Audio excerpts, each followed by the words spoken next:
ደፋር ስትሆን በነገራችን ላይ ወይም ጀግና ስትሆን በጣም ጥንቃቄ ያስፈልጋል። እግዚአብሔር ጀግና ሲያረግህ፣ እግዚአብሔር ደፋር ሲያደርግህ ሰይፉን ስለቱን ሊመጣ የሚችለውን ነገር በሙሉ መቋቋም እንድችል የሚያደርግ። ሰይጣን ደፋር ሲያረግህ፣ ጀግና ሲያረግህ ግን ሞኝን የሚያረግ። አርግልኝ ብለን የለመነውን ነገር ከእግዚአብሔር ተቀብለ እያየኸው እግዚአብሔርን መርሳት አያሳዝን? ለምነ በተቀበልከው ትዳርህ ውስጥ እግዚአብሔርን መርሳት፣ ከእግዚአብሔር ለምነ የተቀበልከው ልጆችህን እያየ እግዚአብሔር ትዝ አይልህም? አልቀሰን ደምን ባፍሰን እግዚአብሔርን ጸልየናል። ልክ እንዲህ ያልናት ጊዜ ልክ መጥቶ የመሻትህ የልቡና ፈቃድ በሙሉ ከኃጢአት በቀር እግዚአብሔር ልክ እንደሰጠህ አብሮ የሚመጣ ግን መስቀል እንዳለ እንረሳዋለን። የእግዚአብሔርን ሕግ ከማክበር ይልቅ እኮ የሰው ዓይንና የሰውን ሕግ ለማክበር እኮ እንደዚህ ዘመን የደከምንበታለን። በሰው ፊት ከብረን ለመታየት ብለን የእግዚአብሔርን ሕግ የሻርንበት። ደሞ እኮ የሚያሳዝነው በጣም የሚገርማችሁ ምን መሰላችሁ? የሰውን ሕግ አክብረው ከፍ ያሉትን ሰዎች እናከብራለን፣ የእግዚአብሔርን ሕግ ብለው የኖሩትን ሰዎች እንንቃለን። መስቀሉን ተሸክመ ተከተለኝ ማለት በመስቀሉ ላይ የተሰበከልህ ያየኸው የተማርከው ነገር አለ። ምን እውነት፣ ምን ፍቅር፣ ምን ይቅርባይነት፣ ይሄንን ሁሉ ይዘህ ተከተለኝ አለ። ይሄ ማን የማይከብደዋል? ስለ ፍቅር ሲል እንደ ሞት አይተናል። ማን ስለ ፍቅር የሚሞታል? እንደ አፉ ካልሆነ በቀር እንጂ አፉ ለሚወዳት ሴት ኧረ እንኳን መስቀልን መሸከም ይቀርና እቸነከርልሻለሁ ምኩን የሚሉ ምን አለ ክርስቶስን እንደዛ መውደዱን ቢሰጠን። በቀውር ሆነን ሰደቡን አልሰደቡን፣ ተናገሩን አልተናገሩን፣ ምን አሉን አላሉን፣ ምንም ሳንጨነቅ እሱንና እሱ ብቻ ለማስደሰት ሞክር።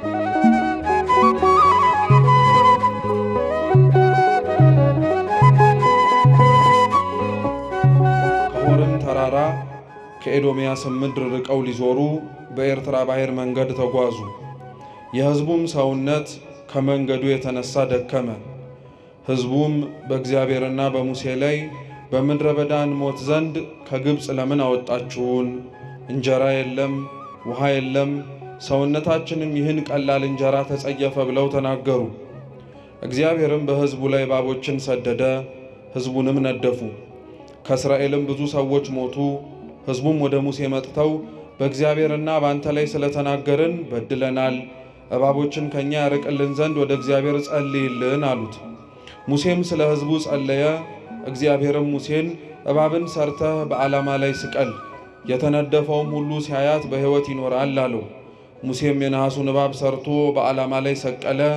እባብም የነደፈችው ሰው ሁሉ የነሐሱን እባብ ባየ ጊዜ ዳነ ይላል። ስለ ቃሉ የአምላካችን የልዑል እግዚአብሔር ስም የተመሰገነ ይሁን። የእስራኤል ከግብፅ መውጣት የባርነት ነፃ የመውጣት ታሪክ ብቻ አይደለም። ለኛ ከሲኦል ባርነትና ከሲኦል አገዛዝ ሙሴ የተባለ ክርስቶስ ነፃ አውጪያችን እንዴት እንዳወጣን የሚያጠይቅ የሚናገር ታሪክ። መጽሐፋችን ሲነበብ እንደሰማችሁት ከሆርም ምድር ከኤዶምያስም ምድር ወጥተው ከሆር ወደ ኤዶምያስ ሊሄዱ ማለት ነው። እግዚአብሔር አምላክ በኤርትራ ባህር እንዲዞሩ አደረጋቸው። ያስጓዛቸውና የወሰዳቸው ቦታ የኤርትራ ባህር ነው። የኤርትራ ባህር እና እስራኤላውያን ብዙ ታሪክ አላቸው። እግዚአብሔር ከዛ አንወጣበትም ብለው ከተጨነቁበት ከግብፅ ባርነት ነፃ አውጥቶ ያሻገራቸው የምንም ባህር ከፍሎ ነው። የኤርትራን ባህር ከፍሎላቸው ነው። ባህሩን መክፈል አንድ ነገር ነው። ውሃው እንዳይደረመስባቸው እንደ ግድግዳ አቋቁሞላቸው እንዳይፈሩ ማለት ነው። እሱ ይደንቀሃል እንዴ? የተሻገሩበት መሬት ውሃ እኮ ሲነካው የኖረ መሬት ነው። ጭቃ አይሆንም አድርቆላቸው ሲሮጡ አዳልጧቸው እንዳይጎዱ ብሎ እግዚአብሔር ሲያሻግርህ እንዲህ ነው። አልወጣበትም ካልከው ከግብፅ አሽክላ ነፃ ሲያወጣ መንገዱንም ጭምር አስተካክሎልህ ነው። ደፋር ስትሆን በነገራችን ላይ ወይም ጀግና ስትሆን በጣም ጥንቃቄ ያስፈልጋል። እግዚአብሔር ጀግና ሲያረግህ፣ እግዚአብሔር ደፋር ሲያደርግህ ሰይፉን ስለቱን ሊመጣ የሚችለውን ነገር በሙሉ መቋቋም እንድችል የሚያደርግ። ሰይጣን ደፋር ሲያረግህ፣ ጀግና ሲያረግህ ግን ሞኝን የሚያረግ ሊያጠፋህ እንደሚችል እያወቀ ሊገልህ እንደሚችል እየተረዳ እንኳን ከእግዚአብሔር ሊያርቅ የሚሆነውን ነገር በሙሉ እንዳታስተውል አይነ ልቡናህን የሚያውር። ከእንዲህ አይነቱ ድፍረት እግዚአብሔር ይሰውርን። የአብዛኞቻችን ከእግዚአብሔር ግንኙነታችን ውስጥ ያለው ድፍረት እንዲህ አይነቱ ድፍረት ነው። የቀረብን እየመሰልን እየራቅን የጠቀምን እየመሰልን ግን እየጎዳን፣ ያገለገልን እየመሰልን ነገር ግን እያፈረስን፣ እንዲህ አይነቱ ድፍረት ደግሞ አለብን። እኛም ደግሞ የሚገርም እኮ ነው የሰው ጠባዩ። በጣም ነው የሚደንቃችሁ። አርግልኝ ብለን የለመነውን ነገር ከእግዚአብሔር ተቀብለ እያየኸው እግዚአብሔርን መርሳት አያሳዝን? ለምነ በተቀበልከው ትዳርህ ውስጥ እግዚአብሔርን መርሳት፣ ከእግዚአብሔር ለምነ የተቀበልከው ልጆችህን እያየ እግዚአብሔር ትዝ አይልህም። በጣም ነው የሚያሳዝነው። አምላክህን ለምነህ ባገኘኸው ትዳር እግዚአብሔር ትዝ አይልህም፣ ትረሳዋለህ። ከእግዚአብሔር ተቀብለህ እግዚአብሔርን ከሚያስረሳ ነገር በሙሉ መራቅ አለብህ። ከእንዲህ አይነቱም ጾር እግዚአብሔር ይሰውረን። አብዛኞቻችን ከእግዚአብሔር ተቀብለን እግዚአብሔርን ግን ረስተነው። እነሱም እንዲህ የሆኑት ሃይማኖታቸውን ያስጠበቀላቸውን አምላክ ረሱት። ትላንትና ከምን እንዳወጣቸው እንዲያስታውሱ በኤርትራ ባህር ያዞራቸውን አምላክ ረሱት። የእስራኤላውያን ከግብፅ ለምን አወጣህን የሚለው ስሞታቸው በነገራችን ላይ የኛ ስሞታ ነው። የኛ በደንብ የምንታወቅበት ስሞታችን ነው። ግብፅ ዓለም ናት። እግዚአብሔርን ከዓለም ካላወጣኸኝ ለደከምኩበት ዋጋ እየተሰጠኝ አይደለም፣ እየኖርኩበት ያለው ህይወት በረከት አጥቶ እየተቸገርኩኝ ነው፣ ልጆቼ ምግባር አጡ፣ ትዳሬ ተበጠበጠ፣ ካንተ ጋር አብሬ ለመኖር የምችልበት ህይወት አጣው ብለህ ሁላችንም ብለን አጉረምርመን አልቅሰን ደምን ባፍሰን እግዚአብሔርን ጸልየና ልክ እንዲህ ያልናት ጊዜ ልክ መጥቶ የመሻትህ የልቡና ፈቃድ በሙሉ ከኃጢአት በቀር እግዚአብሔር ልክ እንደሰጠህ አብሮ የሚመጣ ግን መስቀል እንዳለ እንረሳዋለን። እግዚአብሔር ከግብፅ አውጣን ሲሉት አውጥቷቸዋል፣ ነፃ አውጥቷቸዋል። ነፃ ካወጣቸው በኋላ ግን አብረው እነሱ ደግሞ መሸከም የነበረባቸው ችግሮች ነበሩ፣ አብረው መሸከም የነበረባቸው መስቀሎች ነበሩ። ለነዛ ዝግጁ አልነበሩ። እግዚአብሔር እውነቴን ልንገራችሁ ለእስራኤላውያን ምን ያላረገላቸው ነገር አለ? እግዚአብሔር ለአንተ ምን ያላረገልህ ነገር አለ? ምን ያሳጣህ ነገር ኖሮ ነው እንደዚህ የምታጉረመርምበት? ምን ያሳዘነህ ነገር ኖሮ ነው እንዲህ አምረረህ የምታለቅስበት? ሰው ላይ አታልቅሱ ነው አይደል የሚባለው? እግዚአብሔር ላይ ስለምን የምታለቅስበት? ምን ያሳጣህ ምን የበደለህ ነገር ኖሮ? ምን ያጎደለብህ ነገር ኖሮ? በጠበቀህ አሸዋው እንዳያቃጥልህ ከፍ ባረገህ፣ ፀሐዩ እንዳይለበልብህ በጋረደህ፣ ጠላቶች ከፊት እንዳይቀድሙ ቀድሞ በከለከለ፣ ከጀርባ ያለፍካቸው ነገሮች መልሰው እንዳያስደነግጡ በጠበቀ። እሱማ መታማት አልነበረበትም። ግን እኛ ምን አልን? ከግብፅ ለምን አወጣን? ብዙ ሰው እኮ የለም። በጣም ግን ቀላል የማንባል ሰዎች አለን። እውነቴን እንምላችሁ ቤተክርስቲያን ገብተን ለምን እግዚአብሔርን ካለም አወጣን ምንድነው? ትንሽ ከበሩ ስንወጣ የደመቀው ዓለም እናየዋለን። ሰው ሲሯሯጥ፣ ሰው ውር ሲል፣ የሚበላውን የሚጠጣውን ሲያገኝ፣ ስራው ሲሰምርለት ሲበረክትለት፣ በሀብት ላይ ሀብት፣ በቤት ላይ ቤት፣ በመኪና ላይ መኪና፣ በገንዘብ ላይ ገንዘብ፣ በወዳጅ ላይ ወዳጅ፣ በሁሉም ነገር ላይ ሲጨማመረ ስናይ የገባንበትን ጊዜ እንረግማለን። ምን ነው እግዚአብሔር እዚህ ቤተክርስቲያን እንዲህ ባታስቀምጠኝ ኖሮ፣ አስሮ አስቀመጠን ብለን እኮ የምናለቃቅስ ሰዎች አሉ። ሰው ከደረሰበት መድረስ ያቃተኝ ቤተክርስቲያን ስለገባው ነው ብሎ እኮ የሚያማርሰዋል። ከእግዚአብሔር ጋር ስለተጠጋው እና እውነተኛ ከግብፅ ለምን አወጣህን ብለው ካጉረመረሙት ከእስራኤላውያን እንብስ እንጂ እናንሳለን እንዴ? ከግብፅ ለምን አወጣህን አሉ። እንደዛ ብለው እኮ ደግሞ አላቆሙ። እኔ በጣም ነው የሚገርማችሁ። እስኪ እንጀራ የለም በሉ እንጀራ የለም በሉ፣ ውሃ የለም ግን እንጀራ የለም። እውነት ለመናገር ውሃ የለም። ሊያውም እንጀራ እንዳይመስላችሁ እኮ የሰጣቸው እንጀራ። እነሱማ እንደዛ ብሎ እኮ አላቆሙም። ራሱ እንጀራ የለም ውሃ የለም አሉና ሰውነታችንን ይህንን እስኪ ሰውነታችንን በሉ እንደው በማርያም በሉ ሰውነታችንን ይህንን ቀላል እንጀራ ተጸየፈ።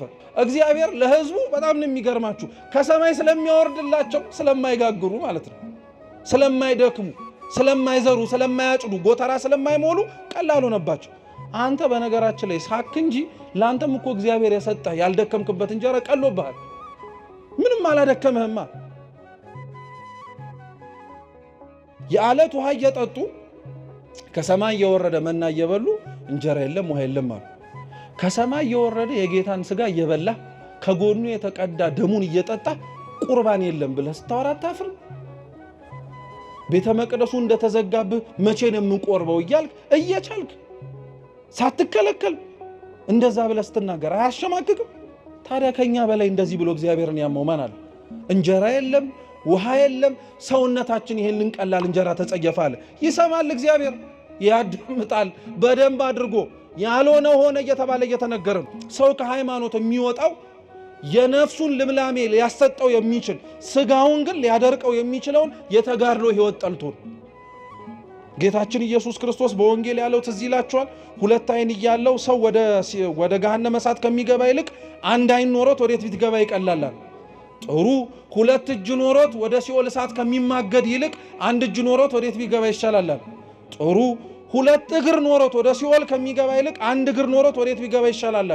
2 እያለ የሚጠቅስልህ አንዱ ትርጉም ስጋና ነፍስን፣ ስጋህም ነፍስህም ሲኦል ገብተው ከሚማገዱ ስጋህን ቀጥተሃት ስጋህን የሚያስፈልጋትን መንፈሳዊ ቀኖና ሰጥተሃት ጾመህ ጸልየህ ሰግደህ መጽውተህ መንፈሳዊ ተጋድሎ ተጋድለህ ስጋህን በዚህ በምድር ላይ ብትጎዳው ይሻልሃል፣ ለስጋህ ብለህ ነፍስህንም ከምትጎዳት ማለት ነው። ስለዚህ ስጋህን ጥለህ ነፍስህን ግን ብለህ የምትኖር ከሆነ ሁለቱን ሳይሆን አንዱን ይዘህ የምትኖር ከሆነ ከፍ ወዳለ ወደ እግዚአብሔር መንግስት ትገባለህ። እየሰማችሁ ነው? ሰው ከሃይማኖት የሚወጣው ይሄን አይነቱን ድርቀት አጋጥሞት ከነፍሱ ይልቅ ለስጋው አድልቶ ማለት ነው። አንዳንድ ሰው ብለኸው ሳይሰማ ሲቀር እገሌ ምንድነው ትላል? ደረቅ ነው ትላል። እንደ ሰይጣን ደረቅ የለም። ተሰብኮ የማይሰማ ተነግሮት የማያዳምጥ አይቶ የማያምን እንደ ሰይጣን ደረቅ የለም። የሰይጣን ድርቅናው እስካሁን ድረስ ስለሚደረጉት ነገሮች በሙሉ ምንም ለውጥ እንዳያመጣ አድርጎታል። ደረቅ ስለሆነ አንዳንዶቻችን በሃይማኖት ህይወታችን ውስጥ ደረቅ የሆንን ሰዎች አሉ። አይተን የማናምን ተነግሮን የማንሰማ ኑሩት ተብለን የማንኖር ስላላደረግናቸው ነገሮች ውጤት ብለን ከሃይማኖት ልንወጣ እንደምንችል ታውቃላችሁ? ድርቀታችን ማለት ነው። ኑረው እየተባል ካለመኖር፣ አርገው እየተባል ካለማድረግ፣ ሁነው እየተባል ካለመሆን ድርቀት እኮ ነው። ሰው ድርቀት ሊያወጣው ይችላል ማለት ነው። ያስቀየምከውን እግዚአብሔርን ነው ይቅርታ ጠይቀ ደህና የምትሆን። ያሳዘንከውን አምላክን ነው ይቅርታ ጠይቀ ጤናማ የምትሆን እንጂ ሌላ መንገድ አትፈልግ። እግዚአብሔርን አሳዝነኸው የወሰደብህን ነገር ሰይጣን ይሰጠኛል ብለህ ዓለም ትሰጠኛለች ብለህ አትሞክር፣ አትዳክር፣ አትድከም። ጉልበትህን ነው የምታጠፈው። በፍጹም ልትሰጥህ አትችልም። የእግዚአብሔርን ሕግ ከማክበር ይልቅ እኮ የሰው አይንና የሰውን ሕግ ለማክበር እኮ እንደዚህ ዘመን የደከምንበታለን። በሰው ፊት ከብረን ለመታየት ብለን የእግዚአብሔርን ሕግ የሻርንበት። ደሞ እኮ የሚያሳዝነው በጣም የሚገርማችሁ ምን መሰላችሁ? የሰውን ሕግ አክብረው ከፍ ያሉትን ሰዎች እናከብራለን፣ የእግዚአብሔርን ሕግ ብለው የኖሩትን ሰዎች እንንቃለን። በጣም ነው የምንደንቀው እኮ እኛ። ደግሞ ዲያብሎስ ያለ የሌለ ኃይሉን ጨርሶ ሲያዋርደን፣ እግዚአብሔር ግን ኃይሉን በሙሉ እንኳን ማሟጠጥ ሳይጠበቅበት እንኳን የሚያልቅም ኃይል የለውምና ክብር ይግባውና አይተነው ግን እንድንድን ማድረግ ይችላል። ልብ ብላችሁ ስሙ ክርስቲያኖች። መስቀል ለቤተ ክርስቲያን አርማ፣ ምልክቷ፣ መገለጫዋ ብቻ አይደለም። መስቀል ህይወቷም ጭምር ነው። ቤተ ክርስቲያን ለዛ ነው ተመስርታበታለች ራሱ ከሚባልባቸው ትምህርቶች መካከል አንዱ በአርብ ነው። ክርስቶስ በተሰቀለበት ከፍ ብሎ ለዓለም ርቃኑን በታየበት ዕለት ማለት ነው። ክርስቶስ የተሰቀለበት መስቀል ለክርስቲያኖች ምልክታችን ብቻ አይደለም፣ ምልክታችንም ነው፣ ህይወታችንም ጭምር ነው። ለዛ ነው እኮ አምላካችን በወንጌል ላይ ማንም የኔ ሊሆን ከኔም ጋር አብሮ ሊኖርና ሊከተለኝ የሚወድ ካለ ምኑን ተከትሎ ይከተለኛል? መስቀሉን ተከትሎ መስቀሉን ተሸክሞ። ይሄ ማለት መስቀሉ ራሱን ተሸክሞ ይከተለኝ ማለት ነው አይደለም። መስቀሉን ተሸክመ ተከተለኝ ማለት በመስቀሉ ላይ የተሰበከልህ ያየኸው የተማርከው ነገር አለ። ምን እውነት፣ ምን ፍቅር፣ ምን ይቅርባይነት፣ ምን ደምን ለእውነት ማፍሰስ፣ ምን ለበደሉ ዝቅ ብለህ መጸለይ፣ ምን ለእግዚአብሔር ብለህ እርቃንህን መታየት፣ ምን ብዙ ጠላቶች ጥቂት ወዳጆች እንዳሉ አይተሃል። ይሄንን ሁሉ ይዘህ ተከተለኝ አለ። ይሄ ማን የማይከብደዋል? በዚህ ዓለም ሁሉም መወደድ ነው እንጂ ማን መጠላት የሚፈልጋል? ተጠልተን ያደርንባቸው እኮ ምሽቶች እያለቀስን ለምን ጠሉኝ ያለበት ነው። ሰው ሲጠላህ እንዲህ ከተንገበገብክ እግዚአብሔርም ሊያዝንብህ እንደሚችል ተንገብግበህ መቼ ነው ያለቀስከው? መቼ ነው ያነባው? በመስቀል ግን ያየነው እሱ ነው። ብዙዎች ጠልተውት ነበር፣ ጥቂቶች ክርስቶስን ወደውታል። ስለ ፍቅር ሲል እንደ ሞት አይተናል። ማን ስለ ፍቅር የሚሞት አለ? እንደው አፉ ካልሆነ በቀር እንጂ አፉ ለሚወዳት ሴት ኧረ እንኳን መስቀልን መሸከም ይቀርና እቸነከርልሻለሁ እኮ ነው የሚለው። ሲወድ ሰው እውር ነው የሚሆነው። በቃ እቸነከርልሻለሁ፣ እቃጠልልሻለሁ፣ ምን ተሸክም ይማል አንቺንም እሸከምሻለሁ ይላል እኮ። በጣም እኮ ነው የሚገርመው። እንደው ይሄንን እውር የሆነውን ፍቅራችንን ለእግዚአብሔር ምን አለ ብንሰጠው? ለሱ እውር ብትሆንለት ምን አለ ክርስቶስን እንደዛ መውደዱን ቢሰጠን? በቃ እውር ሆነን ሰደቡን አልሰደቡን፣ ተናገሩን አልተናገሩን፣ ምን አሉን አላሉን ምንም ሳንጨነቅ እሱንና እሱ ብቻ ለማስደሰት ትሞክር። ቅዱሳን እኮ የበለጠን በዚህ እኮ ነው። ክርስቲያኖች ቅዱሳን የከበሩት እኮ በዚህ እኮ ነው። እግዚአብሔርና እግዚአብሔርን ብቻ ስላሉ የናቋትን ዓለም መልሶ ሰጣቸው። አሁን አንተ የናቃትን ዓለም ብቻ እያልክ ስለሆነ እንዴት እግዚአብሔርን ታገኘዋለህ? ሁሉንም ነገር ስለ እግዚአብሔር ብለህ ተወው። ስለ ሁሉም ብለህ የተውክለት እግዚአብሔር መልሶ ሁሉን ይሰጣል። ግን ምን አለበት እኛ ምንም የመስቀሉን ህይወት መኖር አልቻለም። የተሸከማችሁት ህይወት ቀላል ነው ከባድ ነው? ራሳችሁ ታውቁታላችሁ። መታችሁ ቤተክርስቲያን ከበደኝ ያላችሁበት ጊዜ የለም? አንሳና ውሰደው በቃኝ ያላችሁበት ጊዜ የለም? አለ። የሚገርመው ምን መሰላችሁ? ያንተ የተሸከምከው መስቀል ከባድ እንደሆነ እያወቅ ለምን ሌላው የተሸከመው መስቀል ላይ ተደረበህ እንዲከብደው ታረጋለህ? አብዛኞቻችን በጣም የምናሳዝነው እንደ ክርስቲያን ይሄ ነው። አንተ ራስህ ከብዶ ያለ ሸክም እያለ ለምን ሌላው እንዲከብደው ሸክም ትጨምርለታለህ? መች አነሰው? መች መጠላት፣ መች መገፋት፣ መች መሰደብ፣ መች መኖር አነሰው? አብዛኞቻችን እኮ እንደዚህ አይነት አኗኗር ነው ያለው።